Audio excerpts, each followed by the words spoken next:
Assalamualaikum warahmatullahi wabarakatuh. Yang kami hormati sesepuh pembina kami Pak Arsul Sani, Direktur Utama Bank BPTN Pak Haru Kusmahardjo, sahabat dan juga senior kami Pak Wakil Menteri BUMN Pak Pahala Nugraha Mansuri, Direksi Bank BTN. Di sini ada Pak Nofri yang kalau dengan santri developer itu selalu melekat. Di mana ada santri developer, di situ ada Pak Nofri. Lalu kemudian Pak Asisten Bupati, terima kasih atas kehadirannya. Teman-teman NU Circle dan Bapak Ibu sekalian semua, terima kasih atas kehadirannya di acara kita pada pagi hari ini, baik secara daring maupun secara luring. Mungkin yang ingin saya ceritakan sedikit adalah bagaimana santri developer itu berasal sebetulnya. Ya. Jadi awal mulanya ini adalah kunjungan ke Jepang ya Pak Arsul ya. Ketika Pak Erick Thohir ke Jepang bersama juga Pak Arsul Sani. Sepulang dari sana saya dipanggil Pak Arsul untuk mendiskusikan bagaimana NU Circle bisa membantu pemerintah dalam menyukseskan program 1 juta rumah pada saat itu, terutama terkait dengan dana JBIK yang akan disalurkan ke Indonesia. Ngobrol-ngobrol saya chat sama dengan Pak Pahala. Kebetulan saat itu beliau masih menjadi Direktur Utama Bank BTN, lalu kemudian kita bikin janji untuk bertemu di kantor Bank BTN. Ngobrol kiri kanan, sampai pada satu celetukan Pak Pahala, ini makanya Pak Pahala nggak bisa kita lepaskan dari santri developer karena beliaulah sebetulnya inisiatornya dan pencetus istilah santri developer itu.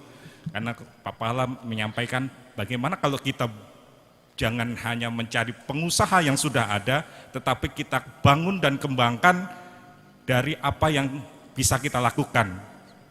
Kita bikin yang namanya santri developer. Nah, pada saat itu kita sambut baik. Begitu akan dimulai, ternyata kita kena COVID gitu Pak Winang ya. Kita kena COVID. Rencana kita akan lakukan offline, akhirnya terpaksa kita lakukan secara online. Selama seminggu kita lakukan pelatihannya. Dan alhamdulillah inisiasi pertama secara online, antusiasme masyarakat yang untuk ikut pelatihan itu sangat tinggi. Pendaftar dan peserta secara online itu nyaris setiap hari pelatihan itu sampai di atas rata-rata 700-800 peserta yang online. Itu luar biasa gitu ya. Seminggu kita lakukan dan kita evaluasi, ternyata sepertinya kita harus lanjutkan ini. Karena animonya besar, demand-nya juga besar, backlog perumahan kita kan luar biasa besar. Ternyata supply-nya kelihatannya kita masih punya PR, karena jumlah pengusaha dan kecepatan penyediaan rumah kita masih tidak seimbang dengan kebutuhan perumahan itu sendiri. Akhirnya kita sampai kepada kesimpulan kita lakukan secara offline dan kita lakukan pertama di Tebu Ireng yang pada saat itu secara langsung dihadiri oleh Pak Dirut BTN Pak Haru Kusmahardjo dan ditutup oleh Wakil Direktur Utama Bank BTN yaitu Pak Nixon Abitupulu.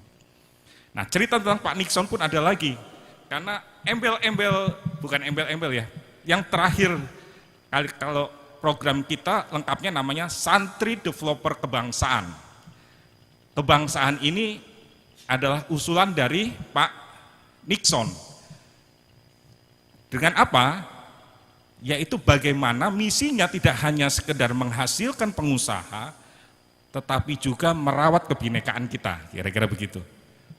Dan kita format acara pertama santri developer kebangsaan kita di Tebu Ireng itu dengan mengundang perwakilan-perwakilan dari berbagai organisasi lintas agama.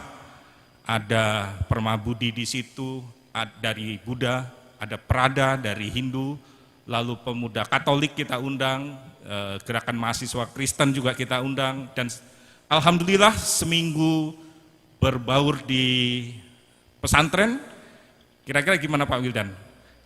Alhamdulillah kohesivitasnya tinggi, dan salah satunya adalah kita akan sama-sama setelah Aliba ini nanti di Purwokerto ada 10-20 hektar yang akan kita bangun.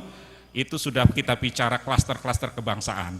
Jadi nantinya klasternya kita akan namai apakah Tengku Umar, Cut Nyadin, Diponegoro, dan nama-nama pahlawan-pahlawan kita dari Sabang sampai Merauke. Gitu Mas Wildan ya. Bismillah, kita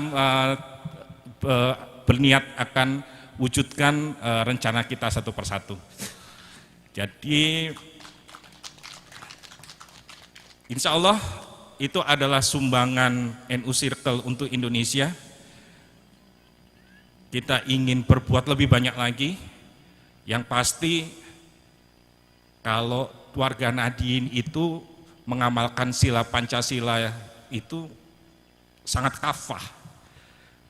Kalau sila pertama ketuhanan yang Maha Esa, warga Nahdien udah paling topnya lah. Setiap hari nggak ada hari tanpa pengajian. Sila kedua kemanusiaan yang adil dan beradab. Kurang apa kita melakukan pembelaan terhadap kesetaraan hak asasi manusia, pembelaan terhadap kaum minoritas sekalipun kita selalu ada di depan. Yang ketiga, persatuan Indonesia. Selalu kita menjadi perekat dari persatuan ini. Yang keempat, demokrasi. Pilar demokrasi, kita sudah berani mengesampingkan ego keumatan dan naik kepada kepentingan kebangsaan. Tetapi masalahnya di sila kelima, ketika kita bicara tentang keadilan sosial bagi rakyat Indonesia, seringkali itu yang dilupakan.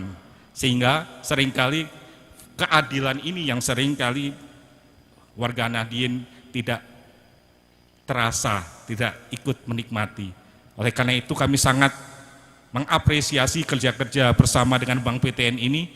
Terima kasih Pak Haru, terima kasih Pak Nofri atas kerjasamanya, atas komitmen yang paling utama, bukan saja melakukan pelatihan, sampai mau membimbing, membina adik-adik kita yang baru mulai akan berusaha setelah pelatihan untuk bisa sama-sama grow and prosper together. Jadi bismillah, kita akan lanjutkan kerja-kerja cerdas kita, kerja-kerja ikhlas kita untuk bersama-sama membangun Indonesia yang lebih baik dan lebih bermartabat. Akhir kata, wallahul muwafiq ila aqwamit thoriq.